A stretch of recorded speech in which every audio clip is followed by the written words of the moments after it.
সুদূর মার্কিন যুক্তরাষ্ট্রের নিউ ইয়র্কে জাঁকজমকপূর্ণভাবে উদযাপিত হল প্রাচ্যের অক্সফোর্ড খ্যাত ঢাকা বিশ্ববিদ্যালয়ের ১০৫তম প্রতিষ্ঠাবার্ষিকী। ১ জুলাই ১৯২১ সালে যে শিক্ষার আলো জ্বালানো হয়েছিল তা আজ ডালপালা মেলে এক মহীরুহে পরিণত হয়েছে। সুদূর প্রবাসে বসেও বিশ্ববিদ্যালয়ের সাবেক শিক্ষার্থীরা এক বর্ণাঢ্য আয়োজনের মধ্য দিয়ে স্মরণ করলেন তাদের প্রিয় ক্যাম্পাসকে। ধন্যবাদ আপনাদের সবাইকে আজকে ঢাকা বিশ্ববিদ্যালয়ের জন্মদিনে উপস্থিত হওয়ার জন্য। ধন্যবাদ শহীদুল্লাহ ভাইকে এই অনুষ্ঠানের আয়োজন করার জন্য। আমরা আগামীতে এটাকে আরো বড় পরিসরে করার চেষ্টা করব।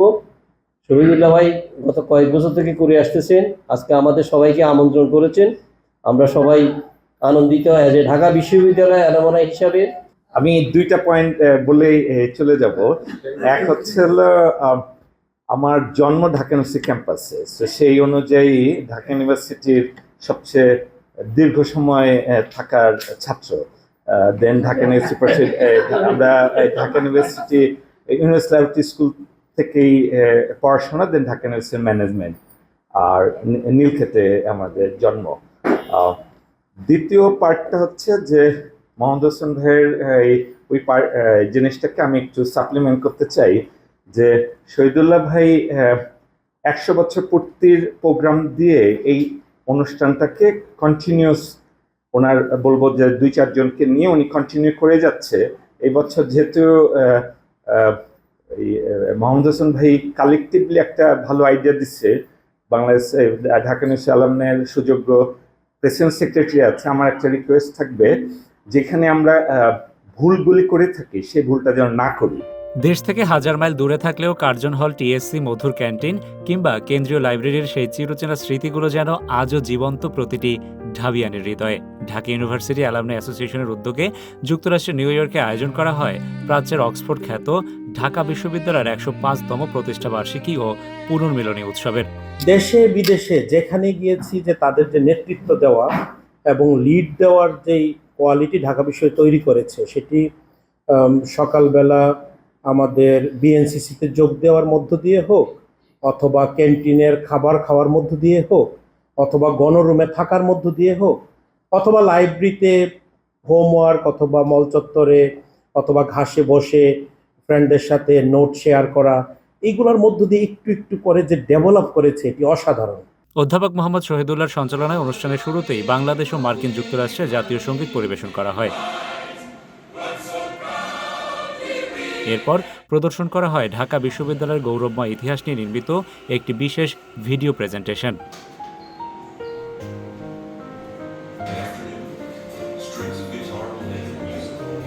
প্রবাসে নিজ নিজ ক্ষেত্রে অসামান্য অবদান রাখার জন্য বিশ্ববিদ্যালয়ের কৃতি সাবেক শিক্ষার্থী, খ্যাতনামা জীববিজ্ঞানী ও শিক্ষাবিদ ডক্টর মহসিন পাটোয়ারি এবং সফল সফটওয়্যার ইঞ্জিনিয়ার ও সমাজসেবক মোহাম্মদ শিকদারের হাতে সম্মাননা তুলে দেওয়া হয়। কলেজ থেকে গিয়ে ঢাকা বিশ্ববিদ্যালয়ে ভর্তি হলাম ম্যাথে। 1 বছর পরে ম্যাথ বাদ দিয়ে লিঙ্গুইস্টিক্সে ভর্তি হলাম ফার্স্ট ব্যাচ হিসাবে অনার্স, বিকজ আমার শিক্ষক হওয়ার ইচ্ছা ছিল। এই জন্যে যাই হোক 2001-এ শেষ করে চলে আসলাম, শিক্ষক আর হলো না। এখানে এসে ভাষাতত্ত্ব পড়ে এখন সফটওয়্যার ইঞ্জিনিয়ার, IBM-এ কাজ করি 10 বছর যাবত। তার আগে অন্যান্য কোম্পানিতে কাজ করেছি। টেনজিবল একটা কিছু আমরা করি এখানে ঢাকা বিশ্ববিদ্যালয়ের জন্য, রাইট? আমরা পিকনিক করব, আমাদের দরকার আছে। সোশ্যাল গ্যাদারিং, ফ্যামিলিগুলো মিট করা আমাদের দরকার আছে। অন্য অনুষ্ঠানগুলো করব, 21শে ফেব্রুয়ারি করব, very good, very fine. But tangible একটা কিছু করি। আমি মনে করি যে alumni association of USA, Dhaka University of USA should form a foundation. That foundation will create a fund. That fund will support, that fund will remain in perpetuity, and that fund will support Dhaka University in various ways. I have no hesitation to talk to any professor. I talked to Harvard. I met 12 Nobel laureates. When I go to conference, I don't sit idle. I go and talk. Because the foundation I got from the University of Dhaka, I have the confidence. Right? So I talk, I'm saying that please utilize you. And one thing in education is the power, right? There are 4 things. Shoidullah, just 30 seconds, okay? There are 4 things I always say. If you heard before, please forgive me. If you haven't heard it before, make a note. 4 things, 4 letters. EMMU. E means education, right? M means money. Another M means media. another U means unity. These are the four things that you need to establish in this country. I will not explain because that happened in our lecture. বক্তারা জোর দেন প্রিয় শিক্ষা প্রতিষ্ঠানের সার্বিক উন্নয়ন ও বিশ্বমঞ্চে এর গৌরবময় অবস্থান তুলে ধরার উপর। আমার সবসময় এইরকম বিশ্ববিদ্যালয় ভিত্তিক সংগঠন কিংবা আঞ্চলিক সংগঠনগুলোর কোনো অনুষ্ঠানে গেলে আমি সবসময় একটা প্রশ্নের উত্তর খোঁজার চেষ্টা করি, সেটা হচ্ছে যে আসলে কি এইরকম ক্ষুদ্র ক্ষুদ্র সংগঠনের দরকার আছে কিনা। আমরা সারা বাংলাদেশের সকলে মিলে একটা বৃহৎ সংগঠন, একটা বৃহৎ আমব্রেলার নিচে দাঁড়াতে কেন পারি না। তবে এই ছোট ছোট বিশ্ববিদ্যালয় ভিত্তিক বা জেলা ভিত্তিক এরকম সংগঠন থাকতে পারে।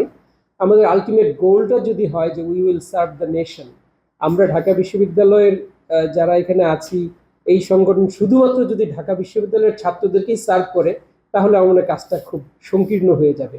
আমরা আয়োজনটা করব, আমরা সংগঠিত হব, কিন্তু আমরা সার্ভ করব সবাইকে। ঢাকা বিশ্ববিদ্যালয় বলতে আমার সময় আমার বাড়ি নর্থ বেঙ্গলের দিনাজপুরে। আমি একমাত্র দিনাজপুর শহরের যে ঢাকা বিশ্ববিদ্যালয়ে 1976-এ চান্স পেয়েছিলাম। কেন দিনাজপুর যেহেতু নর্থ বেঙ্গল, সবাই কিন্তু এই রাজশাহী বিশ্ববিদ্যালয়ে যায়, যেহেতু খুবই কাছে, কমফোর্ট ফিল করে। কিন্তু ঢাকায় কেউ আসে না, আমি চলে এসেছিলাম। যাই হোক, ঢাকা বিশ্ববিদ্যালয় বলতেই আমার মনে হয় আপনারা যারা ঢাকা বিশ্ববিদ্যালয়ে পেরিয়ে এসছেন, প্রবাসের মাটিতে নিজেদের মেধা, মনন ও কঠোর পরিশ্রমের মাধ্যমে নিজস্ব অবস্থান আরও শক্তিশালী করার প্রত্যয় ব্যক্ত করেন তারা। আমি মনে করি ঢাকা ভার্সিটি থেকে যারা আসছে আমরা প্রত্যেকে এক একটা ফাউন্ডেশন, এবং এই ফাউন্ডেশন তৈরি করার জন্য ঢাকা ভার্সিটির অবদান অসমপ্রয়োজন। আমরা এটা কখনো ভুলবো না। আটলান্টিক এর ওপারে যে যারা আয়োজক, তাদেরকে ছোট পরিসরে হলেও তারা যে এই অনুষ্ঠানটা করেছে তাদেরকে আমি ধন্যবাদ জানাই।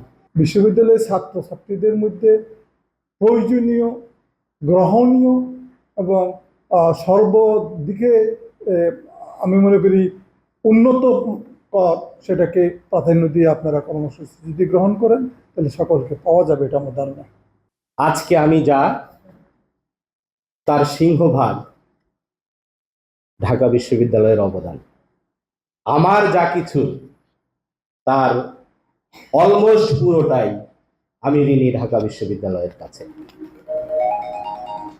এবং এই প্রবাসে এসে যতটুকু করার চেষ্টা সেটিও করে যাচ্ছি শুধুমাত্র এই সেন্স অফ গ্র্যাটিটিউড এবং এই দায়বদ্ধতার কারণে।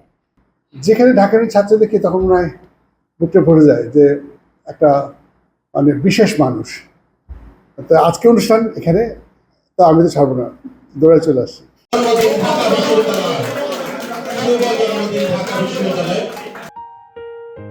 স্মৃতি রোমন্থন ও ঘরোয়া আড্ডার পর বর্ণিল কেক কাটার মধ্য দিয়ে শেষ হয় অনুষ্ঠানের মূল আনুষ্ঠানিকতা। বিশ্ববিদ্যালয়ের সমৃদ্ধি ও কল্যাণে প্রবাস থেকে সবসময় পাশে থাকার প্রত্যয় ব্যক্ত করেন সাবেক এই শিক্ষার্থীরা। Rashed Bappi, ATV USA, new York, যুক্তরাষ্ট্র।